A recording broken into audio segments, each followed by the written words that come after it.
Welcome back, ladies and gentlemen, to Canadian Football Central, CFL content for the fans, by the fans, and we have our Week 6 preview coming right up. Rick, it is record o'clock. It is 2:35 in the morning Central, 3:35 Eastern. You're even crazier than me. But then again, you're also on holidays. You know what the funny thing is? What's the funny thing, Rick? Another 2 more hours and it'd be sunrise. It's okay, Rick, because it's not the next day yet. You want to know why? Because we haven't gone to sleep, so it doesn't count. Sleep for 5 minutes and wake up. This is Carter logic. This is the logic we're using. So it's funny. We're recording this. We're recording this so late for numerous reasons, but the biggest of which being is that I have been at a concert like all day. Well, not all day, from like 5. And then hold on, it gets better. Then Carter's like, "Oh yeah, we'll record it in under 5 minutes," which turned out to being 15 minutes. Yes. Yes. It all ended up getting pushed back, but that's okay. Make sure you guys leave a like on the video and subscribe if you haven't already. And if you're listening to this on Spotify, make sure you guys give us 5 stars. We very much appreciate it. But yeah, I was at Def Leppard tonight. They had Took, which is a Canadian band, good Canadian band, and then Foreigner, Jukebox Hero, legends, and then Joan Jett, the very famous Joan Jett, and then, of course, Def Leppard. It was a great show. Rockin' Thunder, Winnipeg. And then I know it's going over, they're going to be doing Rockin' Thunder over in Saskatchewan, and then over in Alberta in, I think, Edmonton or Calgary, at least one of the two. But I know they're doing Country Thunder tomorrow. The problem for me is that I don't care about country, so I won't be there. But for all of you country lovers in Winnipeg, you can see Jason Aldean tonight in Winnipeg, so you can go do that. But Rick, shall we get into the games? Because this week I expect a little bit of a shorter video, not necessarily short, but shorter, because we only got 3 games to talk about, Rick. Yeah. And if this injury thing was ever to be such a thing. Yep. Because I kid you not, I don't make this shit up. I'm going to send this to you to prove I don't make this shit up. Okay. That was earlier today. Okay. And hold on, let me bring up my snip tool. Okay, and this is specifically coming from CFL.ca now. 1, 2, 3, 4, 5, 6, 7, 8, 9, 10, 11, Tell me how 12, messed up this is. Okay. 13. So this is earlier today. Look at Stubblefield. It's okay. Says full limited, right? Stubble went from full limited to full. Yeah. How does that make sense? Like, you already post it and then you have to go and change it? I guess. Or maybe they realized there was an error. I don't know. That's strange. It's... But anyways. All right, we're going to start with the first game of the week, which is the Friday night game where the Saskatchewan Roughriders host the Calgary Stampeders. Calgary, fresh after... the biggest win of the season for them over the Winnipeg Blue Bombers by a score of 37-16 in the inaugural Stampede Bowl. Saskatchewan looking to extend the winning streak, and Calgary looking to continue after having a game where they were just red hot. And it's an 8 p.m. Central game, so 7 p.m. over in Saskatchewan, local time. But let's start with the injury reports. Let's start with the Calgary Stampeders, Rick. Okay, so Calgary Stampeders. Justron Antwi is out with running back with an ankle injury. You have Clark Barnes, wide receiver, ankle, did not practice all week, out. Joshua Coatney, defensive line, non-injury related, full all week, available. Thomas Jack Curdella, offensive line, non-injury related, full all week, available. Ben LaBrose, DB, hamstring, did not practice all week, out. Josh Love, quarterback, non-injury related, full all week, available. Fraser Mazin, punter, right knee, full, limited, questionable. Sean Peterson Jr., DL, non-injury related, full, available. Bentley Sanders, defensive line, hamstring, full all week, available. Kalen St. Clair, DB, hamstring, full all week, available.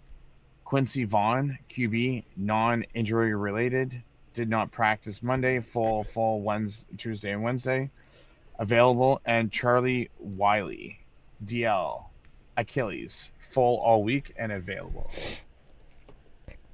So, and then over on the Saskatchewan side of things? Yes. So Albert Awachi, fullback, hip, full, available. Sean Bain Jr., wide receiver, knee, limited all week, out. Thomas Bertrand Hudon, fullback, thigh, did not practice all week, out. Jacob Brammer, offensive line, shoulder, limited, full, available. Tevion Campbell, DB, groin, did not practice all week, out. Peyton Collins, offensive line, knee, did not practice all week, out. Emelis, wide receiver, foot, limited all week, out. Trevor Harris, quarterback, had illness, full all week, available. Daniel Johnson, offensive line, groin, limited, full, available. Tommy Neild, wide receiver, ankle, limited, out. Koshi Onyeka, DB, knee, limited, out. Aaron Patrick, defensive line, back, did not practice Monday, as there's nothing listed. Did not practice Tuesday, full Wednesday, available. Caleb Saunders, defensive line, back, full, questionable. Straker, linebacker, thigh, full all week, available. And Trayvon Tate, offensive line, shoulder, did not practice all week, and he is out. So, we got kind of a bit of an interesting narrative here. So, we're looking at this game. Last week, obviously, Calgary with a pretty impressive performance against Winnipeg. Saskatchewan with a bye week, and their last game over in week 4 with a pretty dominant win over BC. Although I will say, a win that to me felt more defined by the Lions' mistakes necessarily than Saskatchewan kind of doing anything out of the ordinary. Saskatchewan just played a good game, and that was enough because of just how much BC was falling and tripping over themselves. Calgary with a big win against Winnipeg with something similar, although I will say I think Calgary was more of a factor in the game, simply in the sense of that I think some of the picks thrown by Caleros weren't quite as bad as the ones that Mazzoli threw. At the end of the day, a pick is a pick, but I mean, there are some picks where you can't. Sometimes not every pick is a result solely of the quarterback. Sometimes it's a result of the receiver, and sometimes it's just a damn good defensive play. This would be a situation where I think that it's a bigger issue for. I think it's a bigger issue. Was a bigger issue for BC, but I'll put it this way: my kind of knee-jerk response to this when Winnipeg lost that game was kind of, well, you know what? Winnipeg was never going to win them all. You know what I mean? As much as I love this team and I would obviously like them to win every game, I know that's not reality. I would like to believe that every Saskatchewan fan knows that too. You know what I mean?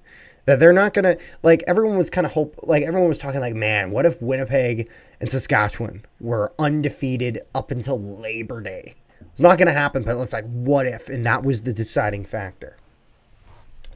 Well, but then everyone was kind of well, no, neither team is going to do that, which means that Saskatchewan, in that sense, theoretically, is due to lose a game to someone.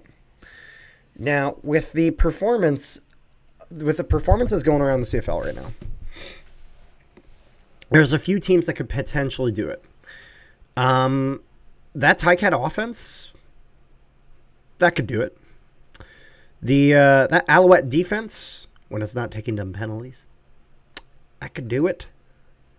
The other team, Stampeders played spoiler to Winnipeg. They did.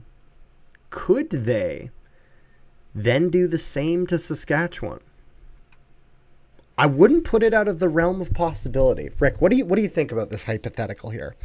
Because if you think about it, if Saskatchewan is eventually going to lose a game, because they're not going all the way to Labor Day and not losing a game, they're going to lose at least one game before that. I'd say if there's a team that could get a win against them, I wouldn't say Calgary's out of the picture here. Because like a lot of the previous games, I've been like, oh yeah, no, Saskatchewan's got it. Like I'm not, like as much as I want Saskatchewan to lose, like like Bomber fan me not wanting Saskatchewan to win.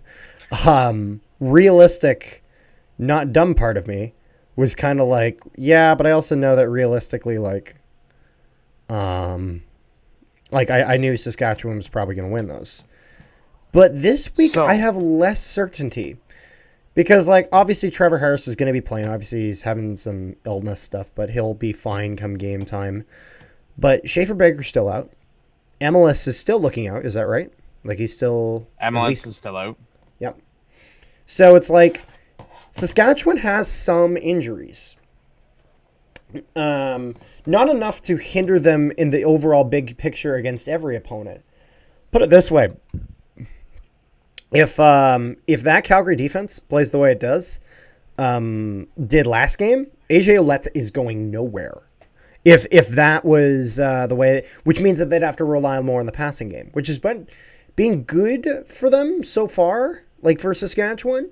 But it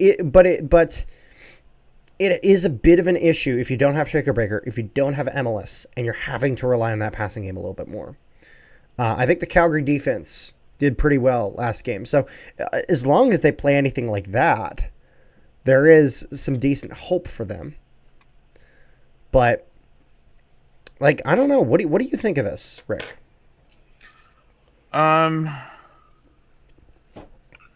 So before I give my thoughts, just FYI, it's 3-2 in favor of Calgary from the Pick'ems. In favor of Calgary or Saskatchewan? Saskatchewan. I was about to say in favor of Saskatchewan, not Calgary. Yeah. I'm pretty sure I took a look at them. So what are they saying here?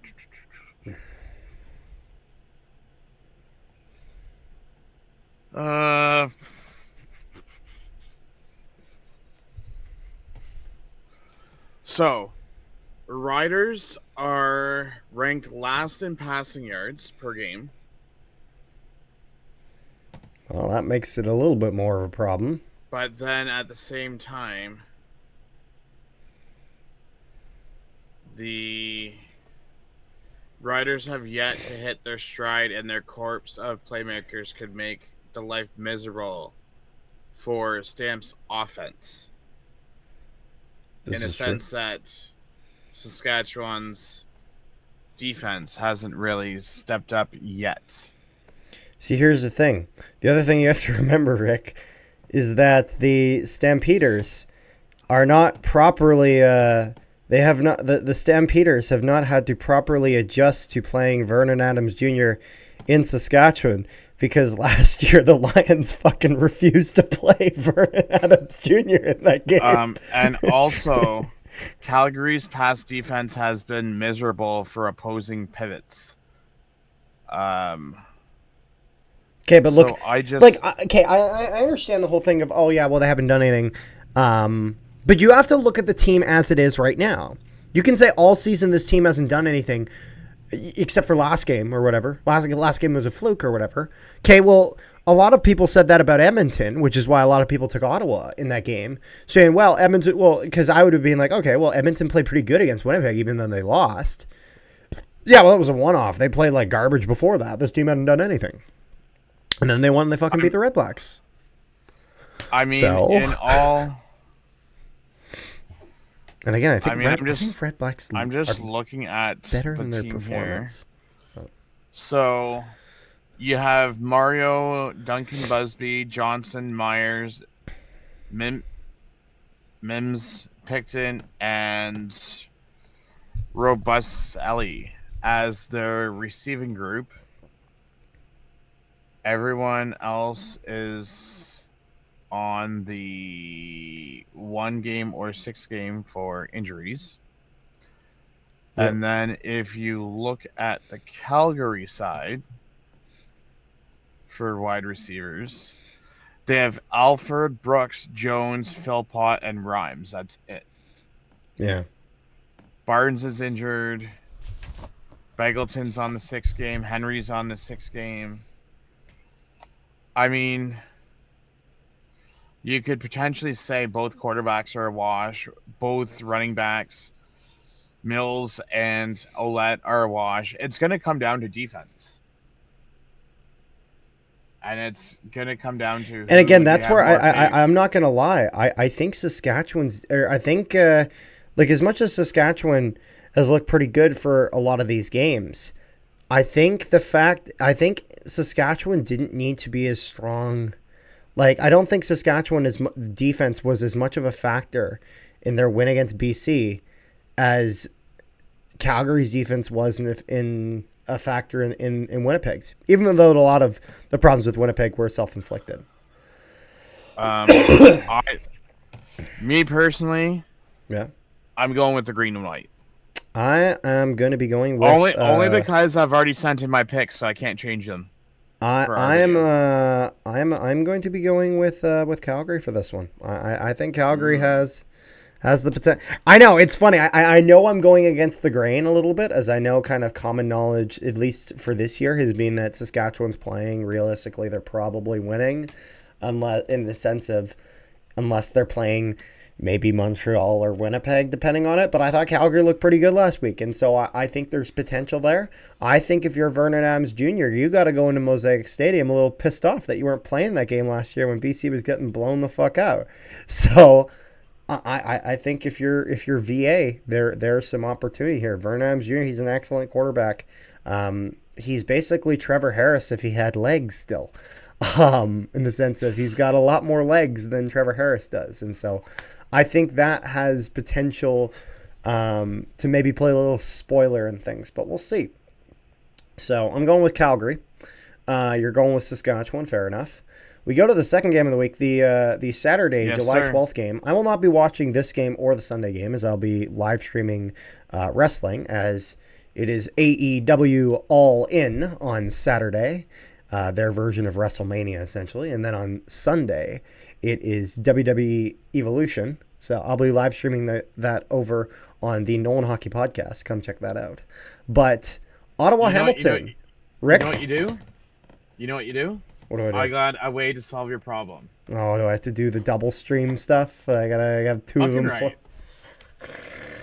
Have one on your TV, and obviously you can't use your laptop because you have that for chat. I might have CFL Plus on my phone then. Just checking it out. There you go. I was just going to say, have CFL Plus on your phone.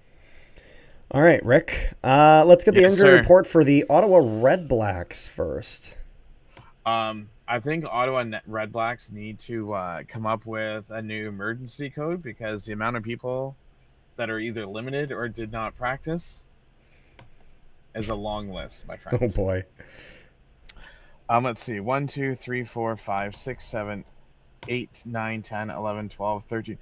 14 people did not practice or limited, and 2 were full. So that tells you they're locked.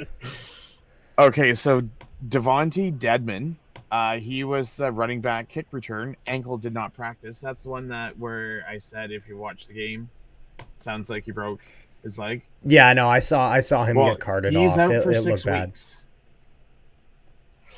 Braylon Addison, wide receiver shoulder, he's out for 2 to 4 weeks. Eric Starzala, offensive line head limited. Zach Pelios, offensive line foot limited. Peter Godbert, offensive line hand limited. Sam Carson, offensive line foot, did not practice. Aiden John, defensive line, knee, limited. Mufta A. Jelly, defensive line, head, full. Lucas Cormier, linebacker, ankle, full. Devon Taylor, linebacker, ankle, did not practice. Frankie Griffin, linebacker, knee, did not practice. Justin Howell, DB, foot, limited. DeAndre Lamont, DB, hamstring, limited. Gavin Heslop, DB, quad, did not practice. Charlie Ringland, DB, hamstring, did not practice. And Peter Aji, long snapper, hamstring, limited. That is the emergency room for the Ottawa Redblacks.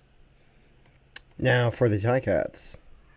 For the Ticats, it's not as bad. I mean, we still have some people on there, but it's not as bad. Ryan Banker, linebacker, ankle, limited, did not practice. He hasn't played yet. Daniel Bell, fullback, elbow, did not practice both days. He's not playing this week. Greg Bell, running back, ribs, limited. So that one, they're waiting to see how well he does at practice tomorrow or later on today to determine if he's going to be playing or not. Lou Brubaker, defensive line shoulder, did not practice. So chances are he's not playing this week. Keaton Bergling, wide receiver, load management, full. Jordan Murray, offensive line, load management, full. Robert Panabaker, DB, hamstring, did not practice both days. Reggie Stubblefield is going to be DB, knee, full. Yep. He's pretty much the same thing as Bell. They're going to see how well his body pertains to a full week of practice so we'll know tomorrow evening if he's going to play or not. Brandon Revenberg, offensive line, knee, limited. He's probably going to play. I can't see him sitting out. Yeah, Jacob and he's a key part of that offensive line over in Hamilton. Jacob Zott, offensive line, load management, full, both days. Quanvin White, DB, load management, full. Drew Wolotarski suffered a hamstring injury after just about to come back, so he's not playing this week. And Lawrence Woods III, DB, shoulder, did not practice this week. So the only Rick, you're going to be at this game. I want, and you're a Ticats guy, so I want you to lead majority of this. So the only chances that I see happening between last week's lineup and this week's lineup is either Bell's going to start or he's going to go on the one game and I'm trying to think of his name. Trayshawn Ward and Johnny Augustine are going to split the reps this week. And then also Reggie Stubblefield is either going to start at same linebacker and Dozier is going to be his backup and play special teams, or Reggie Stubblefield's not going to play this week and he'll turn around and play next week. Yeah.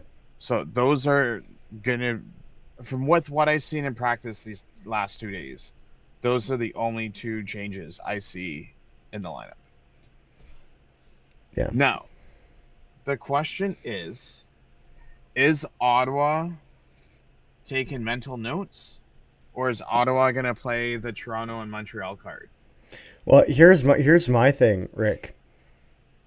If you're the Ottawa Redblacks, if you see 89, you throw two people at him. Not one. Okay, so you're saying double team. You double coverage the shit out of Kenny Lawler. So everyone else can play zone, and then you have two guys play man coverage on Kenny Lawler the whole game. Here's the theory with that: is Montreal too dangerous. Montreal tried to do that, and look how many receptions Tim White had. Okay, here's my thing. Fair enough. Was the game close? Yeah. Did they give up fucking 51 points? No, they didn't. Because I mean, you can say it's easy to say, oh yeah, that didn't work because they still lost. It was a closer game, and they still had a backup quarterback. At least that gives your opportunity for your offense to do anything, to do something. If you give up 51 points, it doesn't fucking matter how much your offense does. They're still losing because your defense gave up 51 points.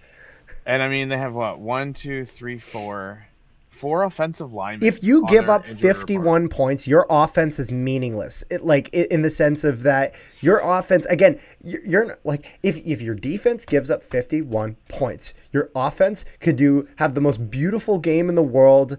Like it could be just absolutely gorgeous to watch, but it doesn't matter because it doesn't mean anything. I mean, we have our lovely Tommy Condell return to Hamilton on Saturday. You think Tommy Condell's getting 51 fucking points? I mean, no. Is Drew Brown getting 300 yards passing? Probably not. I'll put it this way: there's a lot bigger of a chance of that than there is of 51. So if this says anything, for fantasy wise, the top 4 quarterbacks that they recommend this week, Drew Brown's not one of them. Yeah. So I mean, that says a lot. And yeah, to me, the this only is player. Yeah. The interesting thing is going to be Eugene Lewis against Kenny Lawler, who's going to step it up. I'm not gonna lie, I haven't been too impressed with Eugene Lewis. Like Eugene Lewis got the touchdown pass last week. He got their most receiving yards. I watched Eugene Lewis take a bullet pass that hit him right in the fucking numbers in the front of the jersey, and then fall on the ground like a dead starfish. Like, I mean, he still has 294 yards. Like, he's good. Like, he's good, but like, again, I don't think I can talk about Eugene Lewis being in the same tier as Kenny Lawler. I don't think I can. I just don't. And I'm not even, you can take out everything he's done in Hamilton. Take out that wonderful game he had last week, and I still don't. Eugene Lewis has been good, but was he able to move the needle on an Edmonton Elks team? I don't know. I'll put it this way. They finished last in their division, didn't make the playoffs, didn't move the fucking needle. Bo Levi Mitchell, was he able to move the needle? Not alone. Somewhat. Not alone, because Hamilton finished last in their division. However, you give a Bo Levi Mitchell a Kenny Lawler, then now you got something. It's funny you mentioned that, because I ran into Matt Chinetti at practice today. Oh, nice. And oh yeah, he's always at Ticat practice, and we're actually talking about this exact topic. And he says Hamilton has not had a Kenny Lawler before. Like, we're talking a tall receiver, that can, no matter where you put the ball, he's always going to go up there and get it. Like, I mean, you could say Darren. You put it in the box, he's going to get his hands around guys, he's going to get it. That's what I mean. Like, you could say, oh, well, we had, our Brandon Banks, Andy Fantus, Luke Tasker. Yes. We've had good receivers, but not Brandon Banks, the tall man that is Brandon Banks. No, I'm just saying, like, we've had good receivers, just not ones that you throw it in the box and he's gonna grab it every time. Yeah. Like, Paul Laplace was even saying in a video today that even if you overthrow it to him or you underthrow it, he's still gonna make the adjustments and he makes the adjustments and he gets it. Yes he does. Good thing is he signed a 2-year contract, so the bugger's back next year too. There you go. CFL needs more of those. At least 2 years. Good God. So as far as the old Dutch pick'ems, we have in favor. I saw everyone. I saw everyone took Hamilton except one. Yes, so it's 4-1 for Hamilton. And who was the one? Matt Cause. Okay, so Matt Cause is about to lose at least one game.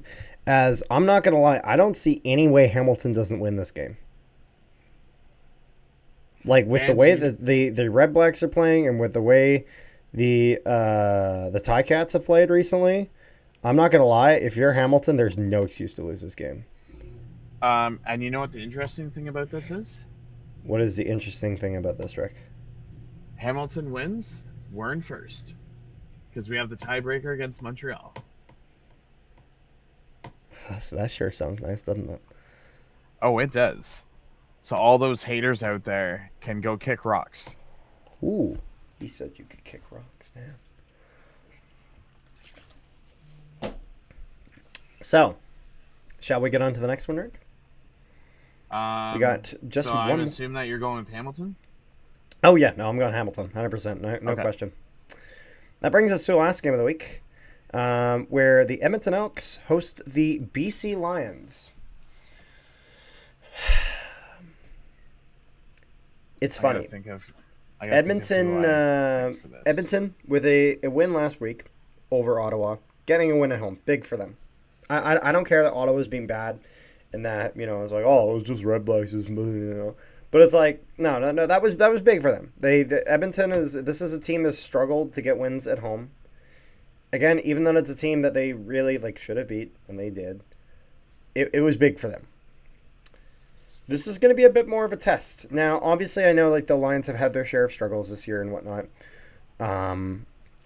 But they with Nathan Rourke in the lineup, it gives them a lot more hope. When Nathan Rourke was out, we've learned that the Lions are in serious trouble if you're not able to keep Nathan Rourke healthy.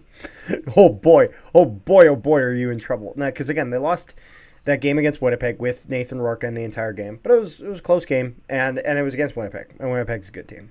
So, fair enough. They were able to get that win against the Alouettes. A little lucky there, Barely. not going to lie. Got a little bit of luck, but win's a win. They now play the Elks. Elks looking to get their season together. I don't think I'm not on the train that the Elks are just completely hopeless with everything that they do, like some are. I'm not on that train. However, at the same time, this looks like a challenging game for the Elks, and this is one where it is a winnable game for Edmonton, but this is one where this could give them some problems. Nathan Rourke is really, really talented young quarterback. Same way that Trey Ford is very, very, very talented young quarterback. But I think Nathan Rourke has kind of showcased a bit more than that, whereas Trey Ford has kind of had a really, really good individual play here or there. Whereas I think Nathan Rourke just kind of puts up better overall numbers than Trey Ford. But we'll have to see here. Now, the first order of business, Rick. Injury report for the BC Lions. Okay, so Adam McClare, linebacker ankle, did not practice. Keep in mind they still have Thursday and Friday to practice, so this is only after one day. Michael Couture, offensive line, hand, did not practice. Tybo center. D. Bailey, defensive line, ankle, limited. Jalen Edwards Cooper, DB, illness, did not practice. Dwayne Hendricks, defensive line, thigh, limited. Xander Horvath, running back, hand, did not practice. Jeremy Lewis, linebacker, foot, limited. Edmund Manning, offensive line, load management, full. Seven McGee, wide receiver, thigh, full. Marcus Moore, defensive line, elbow, limited. Nathan Rourke, core, limited. Yeah, but Rourke's going to be playing, right? This isn't a new I don't injury. know. They just have it down as limited, so I don't know if he's still dealing with that core injury or what's going on. Yeah, but I mean, I imagine he plays, because was this not the same situation before last game where he was kind of relatively limited, but then he ended up playing? I guess. I mean, like I said, they still have 2 more days to practice. Yeah. Maxim Royer, linebacker, hip, full, and then Jonna Tavi, defensive line, calf, limited. Now for the Elks, David Baird, offensive line calf limited. Javon Leake, running back quad, did not practice. Etevia Magua Clements, linebacker knee, did not practice. And Robbie Smith, defensive line elbow, did not practice. Like I said, things could change in the next 48 hours. Yeah, although them missing a guy like Javon Leake could be a little bit I a little bit of mean, an issue. that's what you have Rankin for. Yeah, I know, but Rankin doesn't play returner. Javon Leake plays returner as well. I mean, in this day and age, you could just throw anyone out there and just say, go run. You can just say, I'm go just run. saying. Run for me, boy. Run for me. Toronto did it with Janarin Grant out. They just put a body out there and said, run. Yeah. Didn't make him Janarin Grant, though, did it? Still got the job done. Fair enough. If losing the game was the job done. So, looking at this, to me, I don't know. Rourke only had 1 touchdown, 1 interception last week. I mean, he had the yards, but he just couldn't finish. And if he's still battling that injury, even though he played, I don't think, unless he's 100%, he's going to win on Sunday. You're really leaning Alex. Oh, buddy, when you have Rankin get what, over 100-yard all-purpose?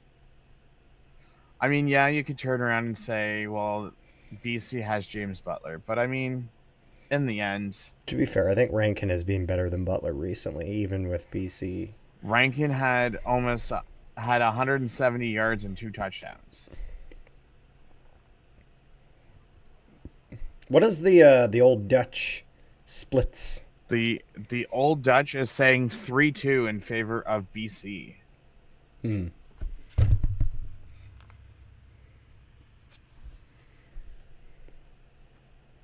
So now we just gotta wait for your response. I'm on the Carter's fence. on the fence. I'm on the fence with that. Like, well, this is interesting because I know you've already made your pick. I'm assuming you've picked Edmonton, based off based on what you're telling me, because I can tell that you're leaning towards the Elks here. But I'm leaning Lions. I'm not 100% sure yet. But I'm just what like, funny thing is? The funny thing is this is Edmonton, BC, or Montreal, BC all over again. Do you remember when we had that conversation last week? You're like, oh, should I change? Should I not change? Should I change my pick? Shouldn't I change it? Who do I want? You know, it's funny. I literally was about to change to BC, but I'm like, oh, I'm not going to do it unless you do. And it's funny. I still don't regret it. Even though BC ended up winning that game, the Alouettes had it. They had that game, but they threw it away themselves. It had nothing to do with the quarterback situation. Oh, don't even get me started with that tail end of that whole situation. Yeah, I'm not gonna lie. I'm leaning. I think I'm gonna go with BC, because there's a few things. Firstly, I was leaning Lions. I think with Nathan Rourke, I think the Lions are kind of due to really getting their stuff together again, because I still think they're a very good team. Edmonton, I think they got a chance. I think a win against Ottawa is a very different thing than playing against than BC. I think if they got a bit more of a demanding win against Ottawa, like if they won by a wider margin, I'd be a little bit more inclined to take them. The second part is, I'm not going to lie, fuck you, Jamie and I, for always picking against my Bombers and being wrong the vast majority of the time. Not every time, but the majority of the time. So I also, if I'm going against Jamie and I'm also kind of making myself happy. Jamie and I took Edmonton, so I'm kind of tempted to take BC for that reason. And it seems like BC is the favorite in this game. By a relatively small margin, not a huge margin, I'd say. And I could see. I'd say that the Hamilton game is definitely the most definitive favorite versus underdog. Oh Whereas yeah, it's at 5.5 for I Hamilton, think Ottawa. I think the next most definitive one is, I think probably majority of people will take Saskatchewan over Calgary. Yeah, But Calgary probably has a bit more. It's probably a lot closer because than it was before because of the Calgary win over Winnipeg. And then I imagine that the Let me BC Edmonton see. one is the BC Edmonton. Actually, funny that you mentioned that, because the Saskatchewan Calgary game went from a minus 4.5 to start the week to a minus 5.5. The Hamilton went from a 3.5 spread to a 5.5. And then BC went from a 4.5 to a 2.5. But I think I'm leaning. I think I'm gonna go with the Lions here. I think that's. Ooh, I we think the only Lions. agree on one game. To be fair, it's a 3-game week. We agree on the Hamilton game. So pretty much, it's a toss-up. You know, the other thing is that I hate taking Saskatchewan in the pick'ems, even if I think I'm gonna be right, because I don't. I like because I cheer against them. So I don't like the idea of being like, well, this helps me if Saskatchewan. And so it's like, no, I want Saskatchewan to lose. Like, so it's like, that I like when all my me, cards are on the same side, you know? Good thing that you reminded me on that, because I have to go do my pick'ems Very on nice. CFL.ca. Speaking of which, Rick, is there I'm going all 3 home games. I'm not doing that. So, I just 2 minor things. I don't know if you've heard or not. So for those people that have not heard, with the whole BC suspensions, Montreal thing, fines. 1 player got suspended, 2 other people got fined. I think the CFL dropped the ball on that one. Also, what do you think they should have done? Just more suspensions? Yeah. Yeah, fair enough. Because I mean, so so the player that was the practice squad player, you're basically saying, oh, it's okay for him to swing on the other player, but not get fined or suspended, but it's okay to suspend the BC player. Yeah. Then on top of that, other side note, I can't remember if I told you or not, Mr. Hot Garbage has a meeting with the commissioner about his hot garbage comments. Wait, what do you? Who? Luke Wilson. He has a meeting with Stuart Johnson. Why? About his intake of the comments hot garbage and his thoughts about improvements on the league. Okay, as much as Johnson does not like the comments that he's saying that the CFL is hot garbage. So we shall see how that goes. But those are just 2 little things. Number one, I like that meeting is happening, even though I disagree with Luke Wilson on a ton of stuff. Luke Wilson's comments I don't know, he's a guy who likes to ruffle feathers. He got hired to ruffle feathers, and the feathers have been ruffled. And so I will say it's a little bit unfortunate that it took someone running his mouth so much for the CFL to get a little bit of attention. Hopefully maybe they can talk and the CFL can get some attention in maybe some better ways. So we'll see. But we might have to do a video on that all together because I think there's potential there. So make sure you guys leave a like, share this video around, and subscribe if you haven't already. And if you're listening to us on Spotify, make sure you guys leave us 5 stars. We very much appreciate it. Rick, anything else you got? Yeah, this video will be going up at some time today, later on today. Yeah, after we've actually slept, because it's the middle of the night. So peace and love and positivity to all you wonderful people at home. And it is 4:20 in the morning for Rick. Yes, we'll see you guys. I'll go sleep for like 5 hours and then get up, go to practice. Yeah, we'll see you guys next time. 11.